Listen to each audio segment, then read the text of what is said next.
Şəhid düşən canlara salam olsun, igidlərə, mərdlərə salam olsun. Vətən deyib nər kimi gedənlərə, qaziyə, şəhidlərə salam olsun. Anam atam üzülməsən halimə, şəhid olum tək vətən sağ olsun, sağ olsun. Anam atam üzülməsən halimə, şəhid olum tək vətən sağ olsun, sağ olsun. Uca olsun vətənimin bayrağı, uca olsun.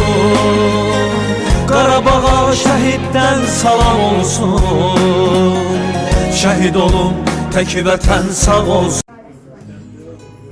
Titrək əllərində alıb şəklimi, sənlər tək çağlama şəhid anası. Dizlərim üstünə alıb belimi, dünyanı dağlama şəhid anası. Ruhu göylərdə şimşəklərdir, Qarabağda sən küləklərdir.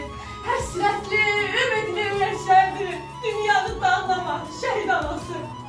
Baxırsan gəldiyin cığır düzə, qoza atardığın çəməni düzə.